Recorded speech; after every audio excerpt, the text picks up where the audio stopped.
Hey guys, Chris from the Ultimate Recycler. We have here a GMC two-stroke generator, 850 watts, 2 horsepower, two-stroke generator. Not sure how old it is. These were made in China. They possibly still have the same model now, I'm not sure. It's been sitting around for quite a long time. I cleaned out a deceased estate and this was part of the deal, so no one knows what it's like. So I thought I'd do a video on just appraising it, just checking its condition. Maybe if it goes all right, give it a service. Maybe if it needs a bit of a repair job, we'll do that. But it basically came in a heap of stuff I got. Absolutely unknown condition. I haven't even pulled the rope off, purposely not pulled the rope. I don't want to know until I'm starting to go through the steps with you guys. So we'll do some appraising. We'll work out what to look for first. What might be wrong with it, if indeed anything. I'll certainly guarantee that the fuel in it will be stale, so we'll have to drain the fuel and put fresh fuel in, and that's the first thing you should do with any two-stroke that's been sitting for any length of time, and it has got fuel in it. So we'll drain that out for sure.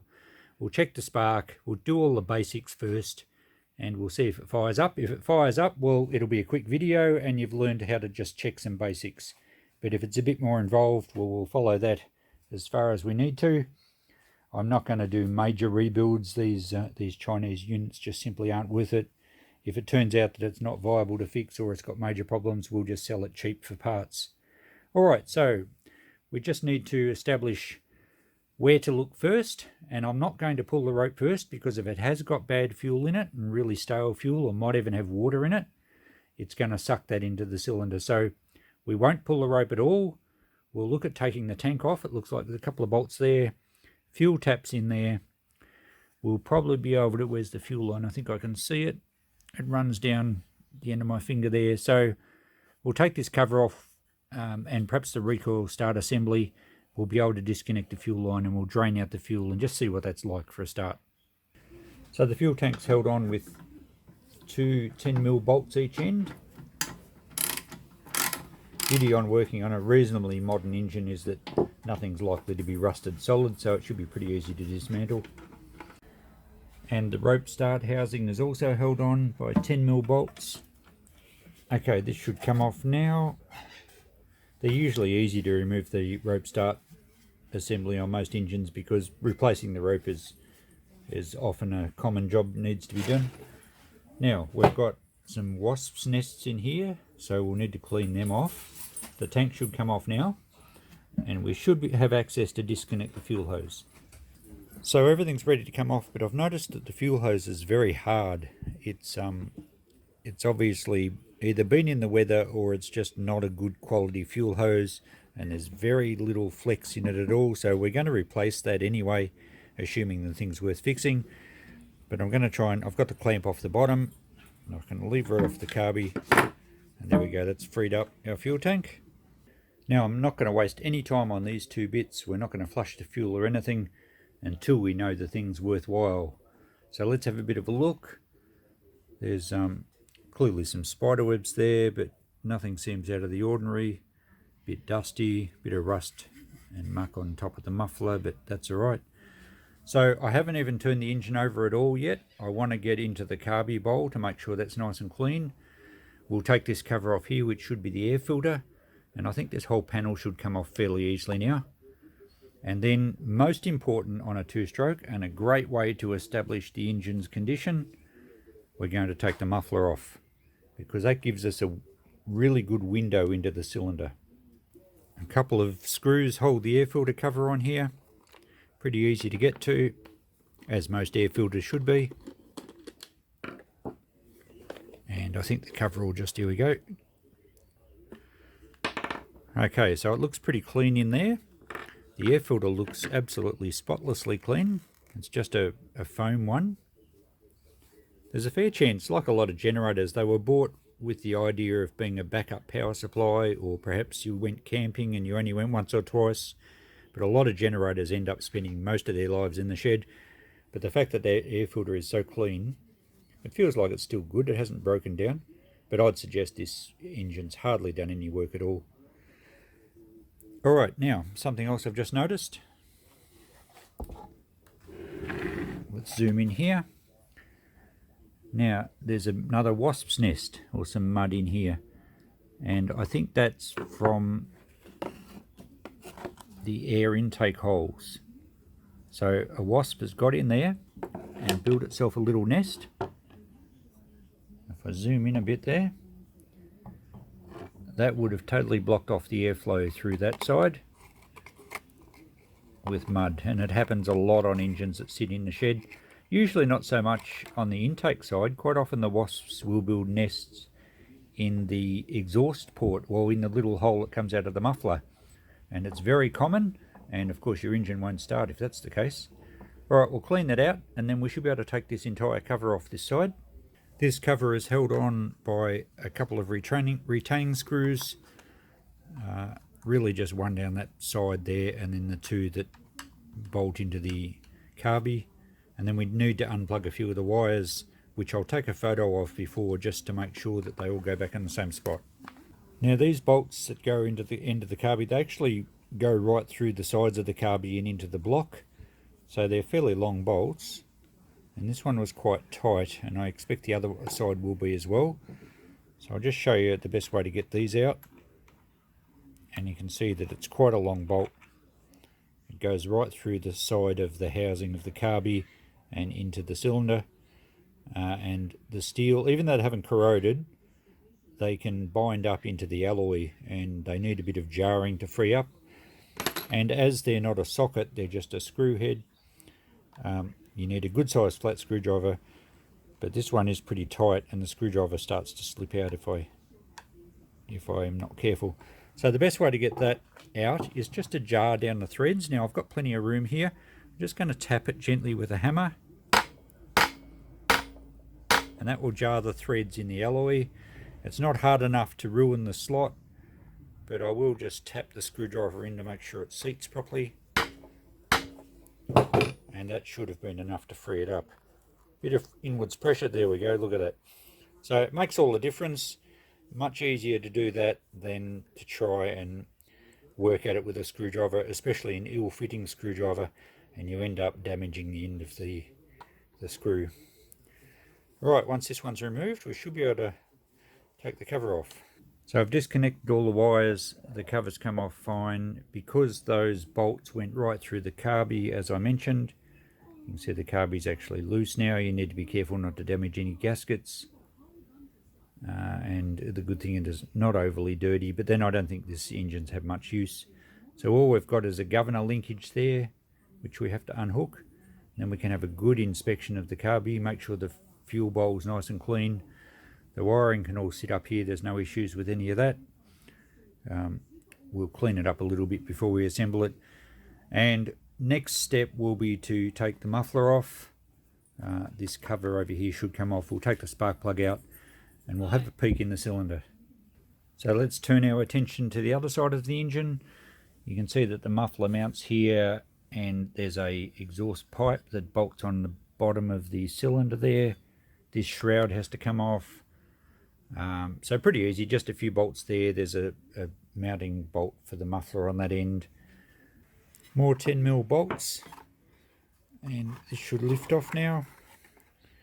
Now the shrouds and covers and cowlings and that sort of stuff are very important on two-stroke engines or small air-cooled engines, because they need to direct the airflow over the fins. If you have a piece of cowling with a section broken off, or you don't put a piece back on because it's awkward or been damaged, you will affect the airflow over the engine and they're likely to overheat. So all this needs to be clean and in good condition. So it is a removable head here. The two bolts, actually that's interesting, the bolts undid the head nuts rather than coming out the end, but that's not a major problem. We will probably take the head off as well now that we've got this far down. Usually you wouldn't probably take the head off, you'd just look in the exhaust port, and we'll still do that because it'll give us a view of the side of the piston. Spark plug's rather oily, which is typical of a two-stroke. These little head studs are actually 8mm. Quite small really for head studs. And they're firm, but they're going to undo nicely. So these go right through the cylinder. We don't really want to disturb the cylinder on the crankcase, so hopefully that will stay intact and we won't sort of crack the gasket seal. The head should come off now, and we'll just have a look and see what it looks like in there. I expect maybe a bit of carbon build-up. Yep. Again, typical of a two-stroke, you do get a lot of carbon build-up from unburnt oils. It's not too bad. The cylinder itself looks pretty oily. There's a really thin head gasket on there, I think. There should be.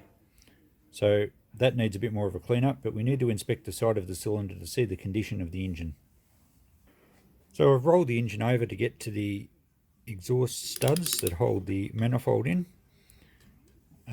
And we still haven't turned the engine over at all. I tend not to want to do that until I get right in and see what it's like. Because if there's a bit of muck there, it drags it into the crankcase. We'll make sure it's good first, then we'll clean it up.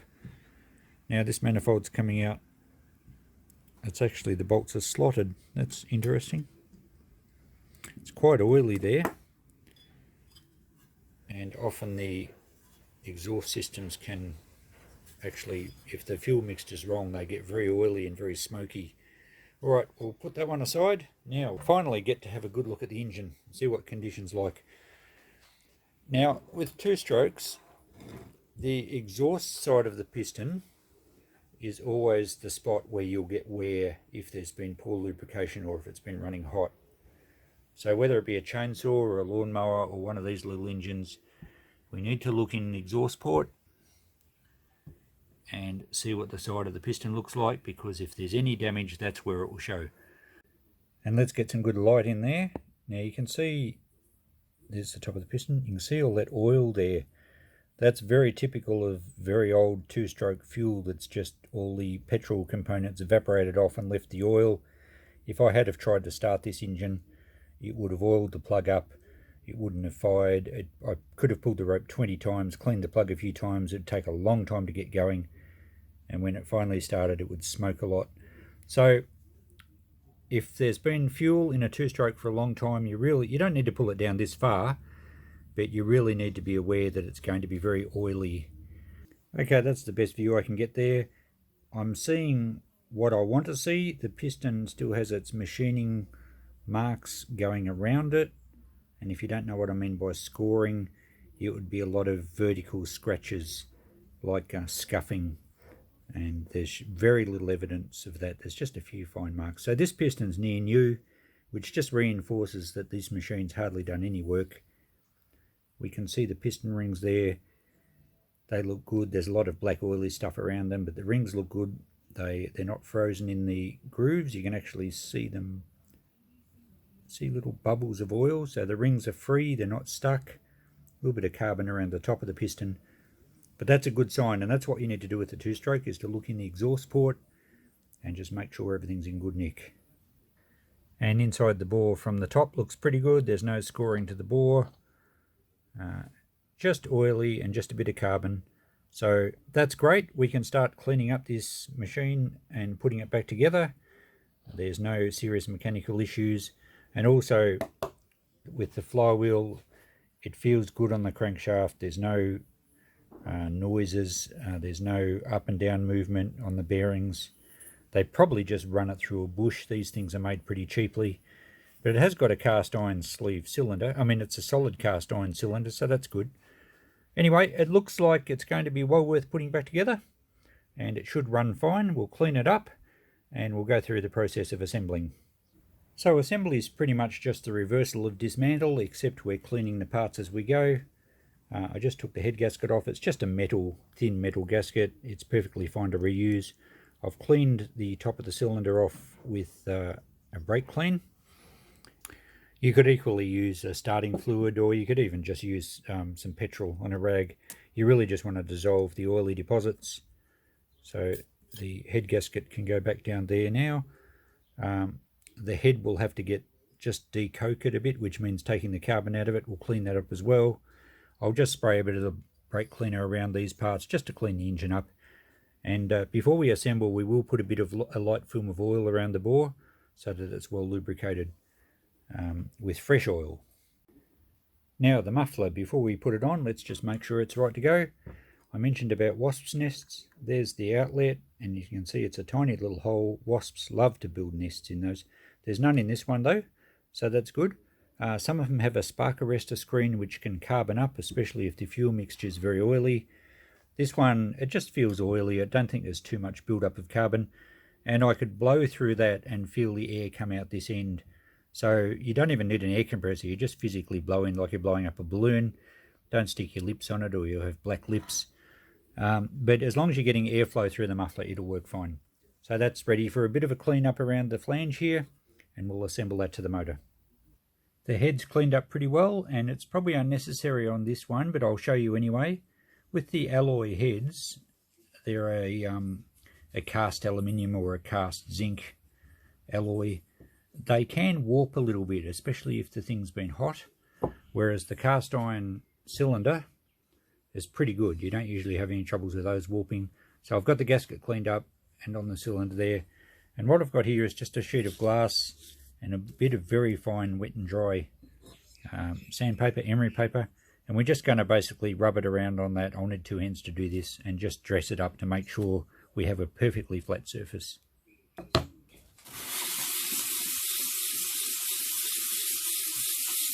Beautiful, that's pretty good. We'll just do a little bit more, it'll help clean up that area. But you can see it has actually, it's a little bit higher around the bolt holes, and it's not 100% perfectly flat, but it would have been good enough to work. But we'll just clean it up and then we'll assemble this. You do need to make sure you wash this out and get it nice and clean. You do not want filings into your engine. It's obviously going to create a lot more wear. And there we go, that looks like a beautifully machined finish now. There should be no head gasket leakage issues there. Alright, we'll just wipe that out, make sure it's clean, and we'll put that on the engine. Just before I fit the head on, I'm just going to use a little bit of two-stroke oil just to smear around the inside of the bore and to make sure that there's no dry patches when it starts up. It will blow a bit of blue smoke when it first starts, but we're better off having a little bit of extra oil in there. It shouldn't be enough to oil the plug up. We've cleaned all the other oil deposits out. A bit of fresh two-stroke oil will help protect it when it starts. Now to put the head on and drop the head bolts in. Now I'm going to put the spark plug just in loosely for now to stop anything dropping into the cylinder. I have cleaned the plug up, and we have to tension up the head studs here. There possibly is a particular torque for them. I've just always done them until my elbow clicks. But no, it's just a matter of getting them firm but not super tight.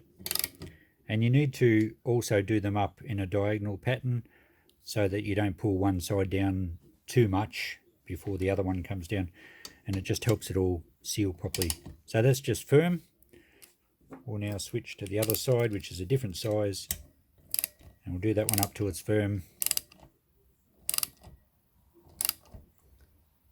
And then we'll come across to this one and do this one.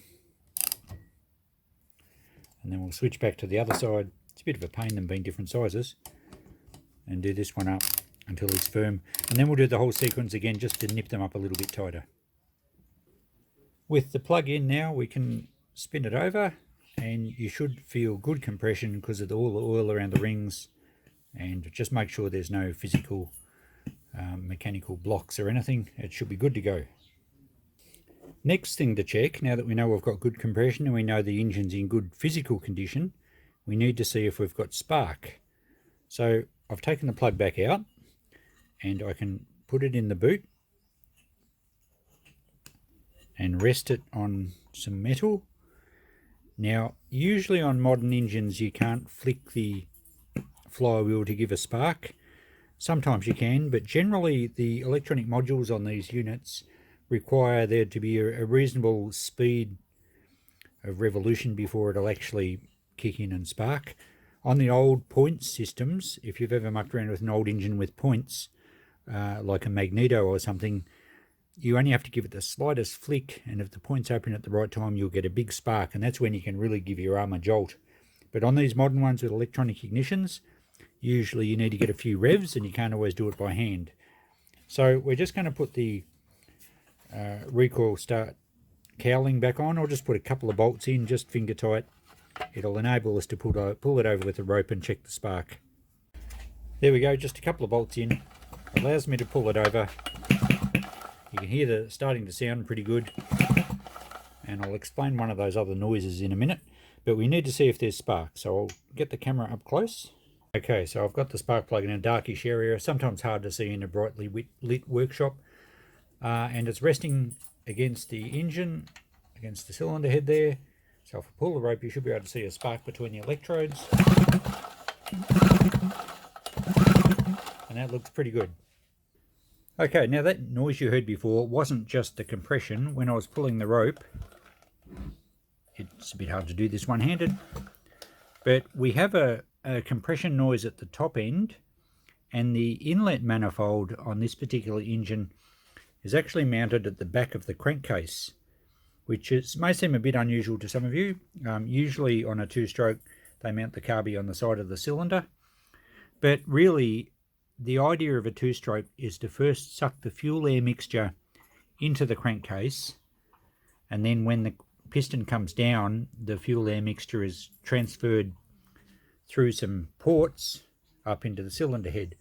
So often if the carby's on the side of the cylinder, when the piston's at top dead center, it will open a port at the bottom of the piston and the fuel air mixture can go into the crankcase that way and then comes back up to the top.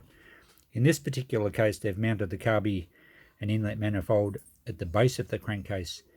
So it really makes no difference, but what it does mean is that when you have positive crankcase pressure, when the piston comes back down, you don't want that pressure to come back out through the carby. So they use valves in there, like little reed valves, that will allow air to come in, fuel air to come in, and then when the crankcase is pressurized, it closes these valves and stops the mixture coming back out.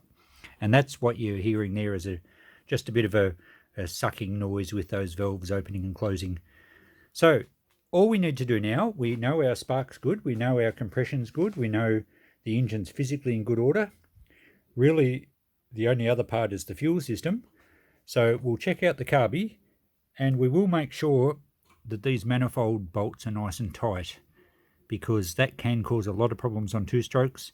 If your inlet manifold sucks air, it will muck up the mixture and the engine won't run properly. So we'll just make sure they're tight, and then we'll have a look at the carby. So now the carby looks pretty good, but we want to see what's in the bowl to see if it's had any dirty fuel through it or any water. So we'll take the bottom bung out. I would imagine it'll be dry. Oh no, there's a bit of oily stuff coming out, bit of fuel. Yep. Now that looks very oily. If we had to try to start this, even apart from that wasp's nest that was in the air filter, or the air intake, if we had to try to start this, it would have sucked a lot of oil in to the cylinder. And look at that. I'll tip this out on a clean rag. That would have gummed up that engine totally. So that's exactly why I didn't want to pull the rope. We'll have to wash it out with some fresh petrol. It looks like there's no corrosion, there's been no water in there. So it's just purely, if you leave two-stroke fuel for a long time, and especially in the carby, you're going to end up with oil pretty much, and an engine will not run on oil.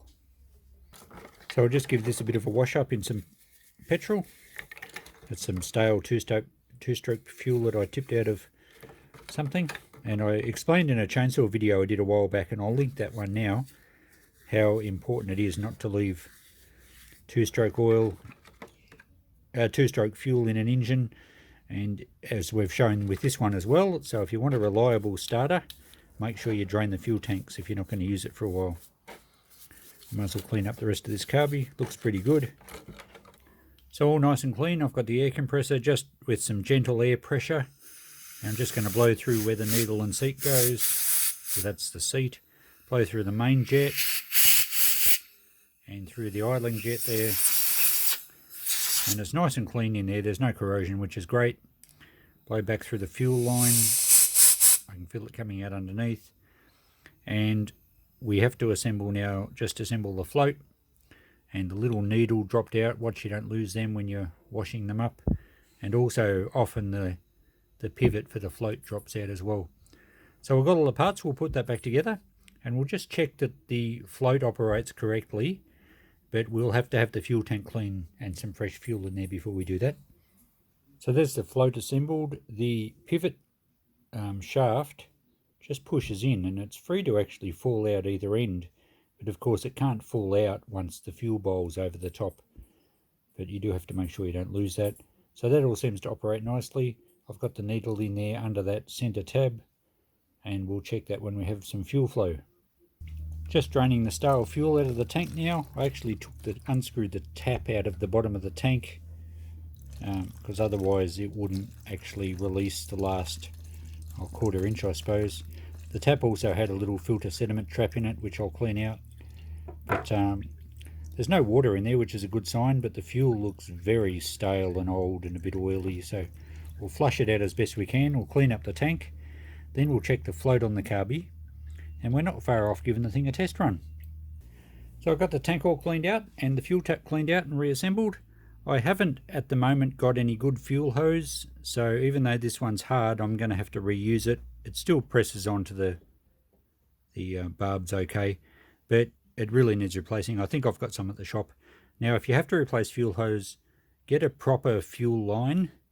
There are places that sell, whether you go to a small engine place or a specialty place, but you want a good quality hose. If you go to the hardware and just buy PVC tubing, it will go hard like this and possibly break and cause issues with fuel.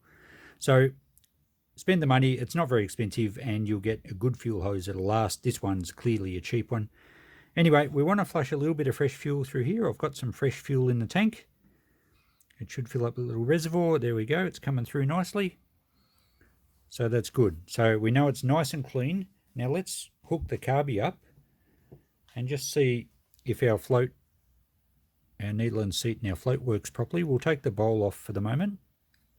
So this will just make sure that there's no muck in the fuel line, even though we blew it out with compressed air anyway. And it'll make sure that the needle and the seat is working properly. So we'll turn the fuel tap on. We've got fuel coming through. If I hold the float up, it stops the fuel flow. If I let it go, it starts flowing again. So the needle and the seat's working fine. It's good to get a bit of fresh fuel through there. We'll turn the tap off, and now we can put the carby back on the motor, and we can also put the fuel tank and everything back on. So we're just about finished. Reassembly is pretty straightforward, particularly if you've taken a few photos, if you're not familiar with engines. I've made sure we've got the throttle link hooked up here with the spring. That goes onto the governor arm. There's an adjustment up here which fixes your revs for the engine, because these run at set revs. So you need your throttle linkage hooked up. Make sure the gaskets are in good order, nice and clean. And it's just a matter of feeding the bolts right through everything without damaging the gaskets. And we'll hook up all the wiring and everything once we get the carby in place. Final checks now. It's all going back together really well. Just make sure that the choke linkage works. You can see it opens and closes the butterfly in the carby there. That's the choke. Make sure the governor arm operates the throttle on the carby nicely. There's nothing fouling it, no wires in the road. All our wires are plugged back in. I did notice something that was a potential problem. I just put this shroud back over the cylinder and I was about to hook the spark plug back up.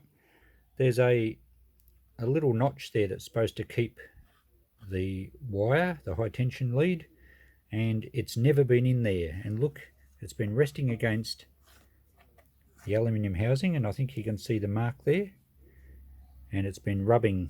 So that could eventually cause a problem. It only has to rub through the insulation a little bit and it starts to spark against the housing, and when it does that, of course it won't spark at the spark plug and your engine stops. So that, I don't think that was ever put in the right place from new, so we'll fix that while we're here. It's really important to have the high tension leads not fouling anywhere or not rubbing on anything. We're right to bolt the fuel tank on, and then all we have is the air filter and the cover, which I'll leave off until after I start it, because sometimes you need a bit of starting fluid straight in the carby. particularly if there's a bit too much oil still in there. Okay, fuel tank's bolted on, we're ready to go. I've turned the fuel tap on, the switch is on. I haven't got the air filter in so that there's good airflow through in case there's a bit much oil. I'd expect it to smoke a bit considering we'll put a bit of oil in there. So we put the choke on probably just once, see what happens.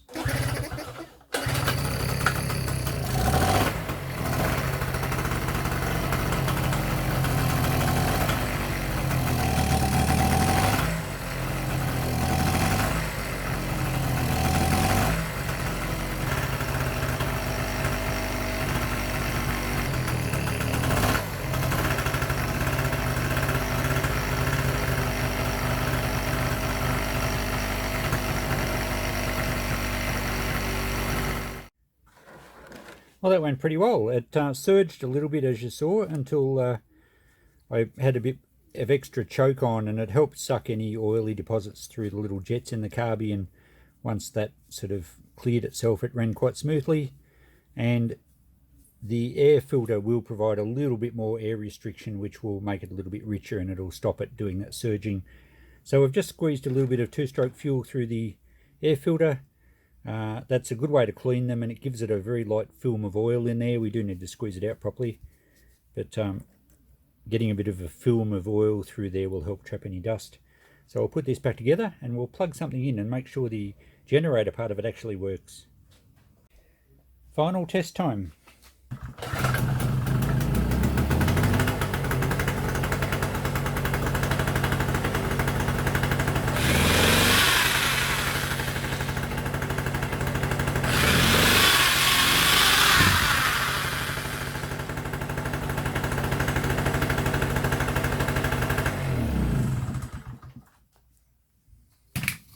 Very good, I'm happy with that. Great little unit. I'm not sure what they're worth, and obviously this one's second hand. I don't think they're super expensive, but I know this one's pretty well as new, because we saw inside and there was no wear. It's all in pretty good condition. We've solved any problems it was going to have.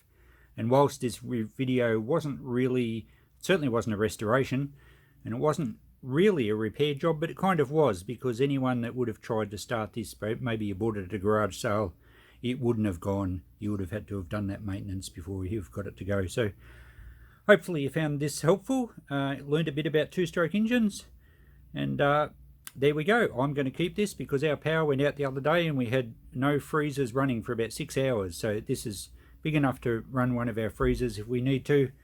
So I'm going to tip the fuel out, and then I'll have fresh fuel ready to go for whenever we may need it. How's that, Coco? Pretty happy with that? You'd give a thumbs up if you could.